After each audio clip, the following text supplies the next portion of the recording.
Welcome to our food value chain lecture.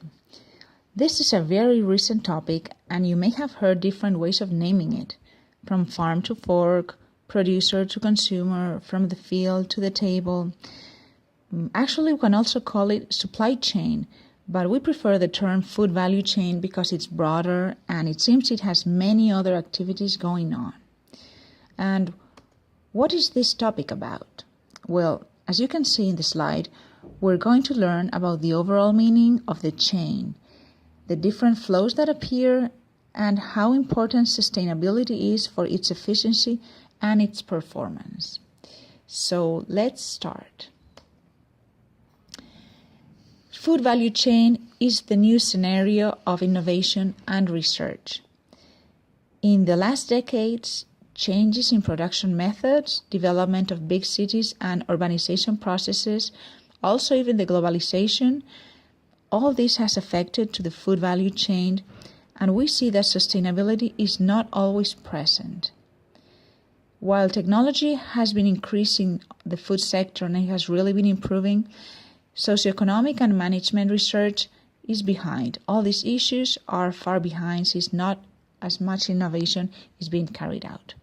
So this globalization process needs instruments to compare international experiences. Food value chains can be as long or as short as you can imagine. You can see it in this slide. They can be simple or they can be very complex. The shortest ones are those which go directly from producer to consumer. You can see them on your left.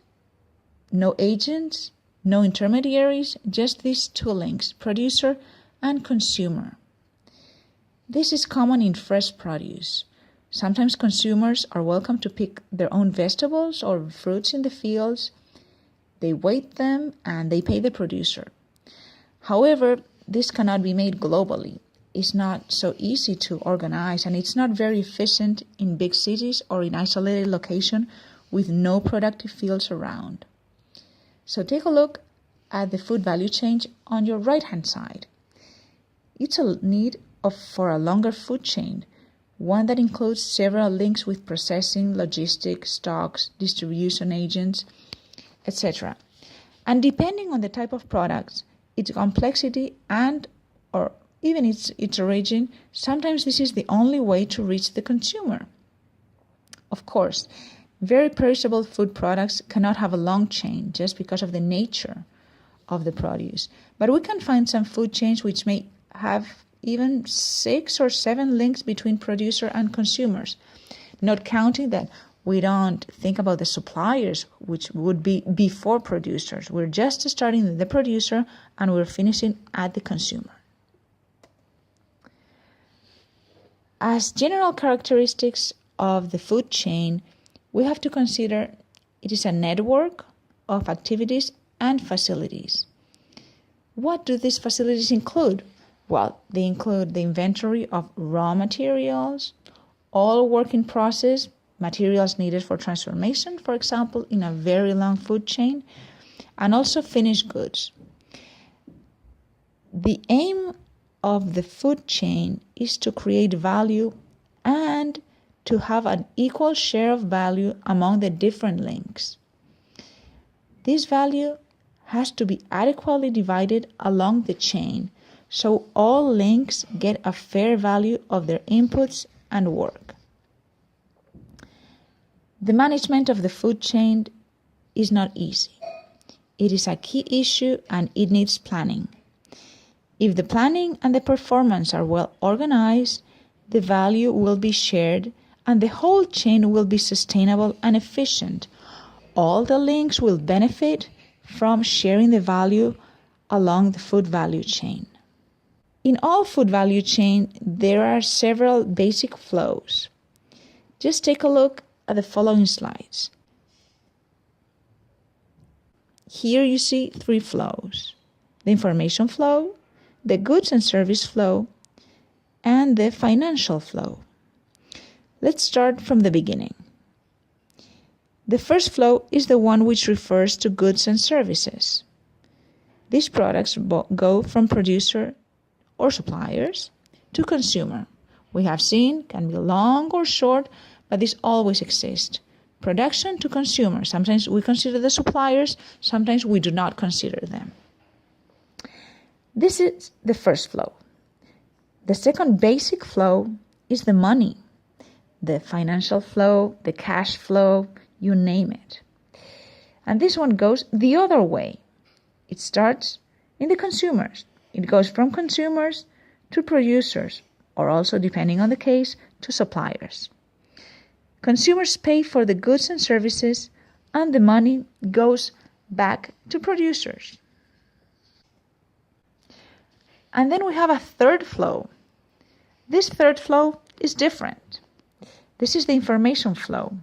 And why is it different? Because it goes both ways. Take a look at it. From producer to consumer, and from consumer to producer. It is a basic flow, and it has to work on both ways.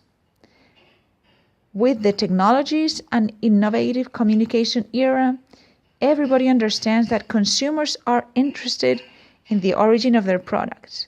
They want to know about what they eat, the production methods, the origin, etc. But producers and also the rest of the agents need to know the preferences of consumers. They not only need to get paid, they also need to know what consumers like or dislike, when they want to consume, if they like the flavor, the size, the packaging, if the venues where they offer the products are convenient, and many, many other issues. And they may also offer added value, such as recipes on how to cook, best time to consume it, different varieties. Both ends need to be connected through information. If information works, the chain is much more efficient and sustainable. It is a win-win situation. When we analyze a particular food chain, we need to consider the existing links, the agents that take part in the food chain. So who or which are the links? Another question is to know how each process works. It is not the same to analyze a simple transporting agent that one that needs a certain temperature or processing a product with perishable ingredients or delicate characteristics. So each link needs to be studied in depth in order to point out the key indicators of each transaction. It is also crucial to know the demand of the product so you can offer what they are expecting. The relationships between the links of a supply chain are very, very complex. And also, the longer the chain, the harder for information to flow correctly. We've seen there are long and short ones. Well, the longer the chain, the more links they have, it is harder to get the information from one link to the other one. So these are few ideas that you have to understand from this short e-learning course, and I hope you have enjoyed them. Thank you very much.